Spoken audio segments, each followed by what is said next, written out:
on dirait que notre joie n'aurait été que de courte durée. Parce que on nous apprend maintenant que certaines personnes qui doivent être la vitrine, n'est-ce pas, de notre République, ne sont vraiment pas des personnes indiquées. Hein? On a déjà tellement subi ça qu'on n'est pas prêt à continuer à subir cette affaire d'homosexualité-là, de PD. Faut qu'on nous arrête ça. Et nous allons continuer à faire en sorte que cette affaire soit pénalisée. Alors, nous sommes dans cette situation de transition, c'est-à-dire dans un système de transitionnisme, hein, qui est, n'est-ce pas, un courant, hein, qui encadre le pouvoir tenu par les transitionnistes. Hein, et nous devons tenir compte du transitionnement, hein, dans les nominations, dans le choix des personnes qui vont animer, n'est-ce pas, la transition, c'est-à-dire les personnes qui vont transitionner. Hein. Voilà ce qu'il faut. Alors, nous sommes donc en phase, après avoir transitionné, c'est-à-dire au sortir de cette transitionnalité, hein, nous entrons dans la Troisième République. Nous allons connaître la Troisième République et en connaissant la Troisième République, plusieurs choses vont voir le jour. Mais pour l'instant, en ce qui concerne, n'est-ce pas, le choix au niveau de l'Assemblée nationale de transition, hein,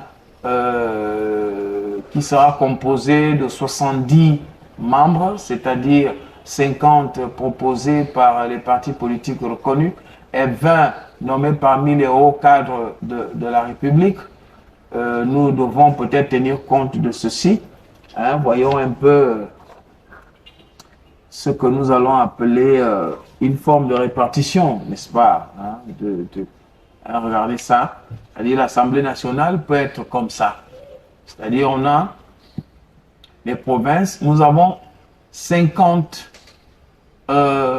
départements au total, en fait, disons, nous avons 51 départements. Si nous considérons Libreville, Ovendo et Akanda comme des départements, compte tenu de la densité, on peut les prendre comme départements dans le cadre de la répartition, c'est-à-dire dans le cadre du transitionnement, hein, c'est-à-dire en tenant compte des localités géographiques et en fonction des populations. Donc, on a 51 départements. Vous voyez là, nous avons, dans l'estuaire, nous avons 5 plus 2.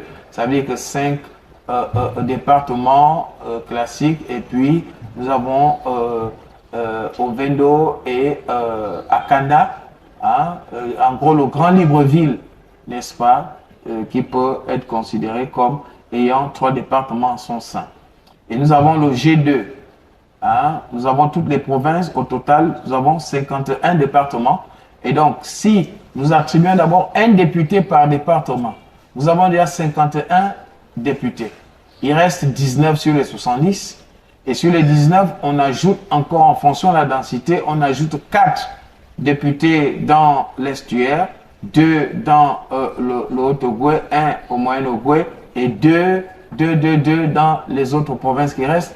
Et on aura au total, n'est-ce pas, 11 députés pour l'estuaire, 13 pour le Haut-Ogooué, 3 pour le Moyen-Ogooué, 11 pour l'Angounié, 8 pour la Nyanga, 6 pour le Goué-Vindo, 6 pour le Goué-Lolo, 5 pour le Goué-Maritime et 7 pour le Wellington.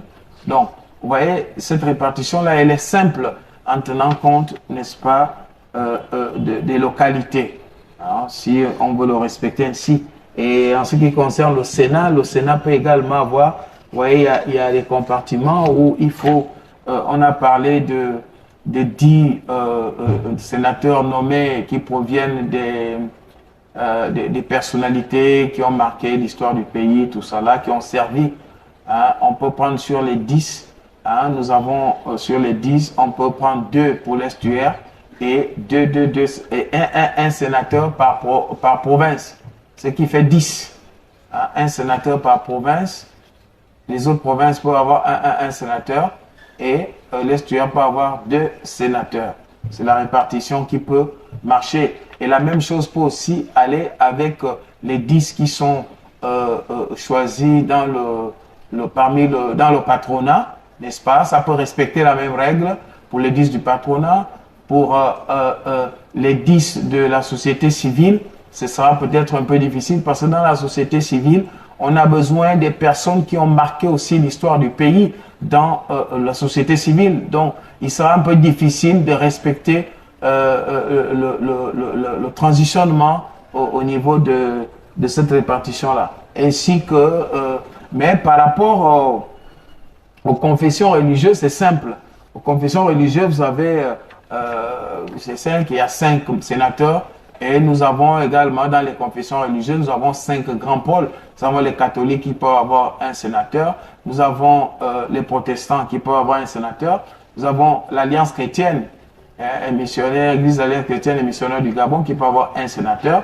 Nous avons l'Église, les églises de réveil, les églises charismatiques de réveil aussi, un. Et les musulmans aussi, un. À ce niveau-là, il ne se pose pas problème parce que il y a 5 et puis il y a 5 grands pôles.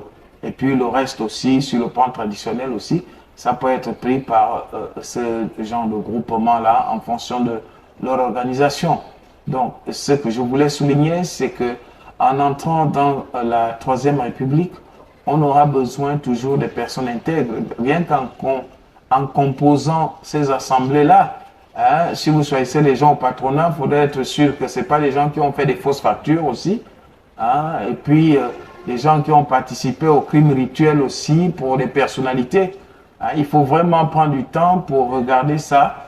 Hein, parce qu'il ne faudrait pas qu'on fasse des castings comme ce qu'on voit là. On retrouve des PD par-ci, par-là. Et ça ne donne pas une bonne image. Et en ce qui concerne les églises, il faut qu'on fasse un grand rassemblement de prières. Et il faut que les chrétiens se rassemblent comme lors de l'arrivée de l'évêque Dag Edouard Meds du Ghana. Si on peut le faire pour notre propre pays, hein, je pense que ça peut donner quelque chose.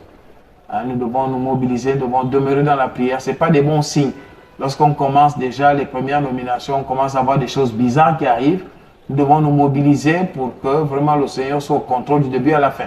Parce que lorsque nous décrions, n'est-ce pas, l'homosexualité, et qu'on veut maintenant nous montrer que l'homosexualité est un exemple, hein, est-ce que ces gens-là ne vont pas servir d'influence pour qu'on enseigne ça aux enfants à l'école? Quand bien même déjà nous demandons le retrait de ce manuel-là, et les parents d'élèves demandent le retrait de ce manuel, est-ce qu'en plaçant les homosexuels dans les hautes sphères du pays, n'est pas une manière de nous dire déjà que ces personnes-là vont influencer les décisions pour favoriser, n'est-ce pas, la divulgation ou l'éparpillement de l'homosexualité dans notre pays? Est-ce que ce n'est pas un signe lorsqu'on le fait? Est-ce que ce n'est pas une provocation lorsqu'on le fait? Mais nous restons vigilants et nous allons veiller à ce que l'homosexualité n'ait pas droit de cite, hein, ou droit de citer dans notre société, comme cela a toujours été le cas. Nous restons vigilants. À bon entendeur, shalom, et transitionnellement vôtre. Shalom.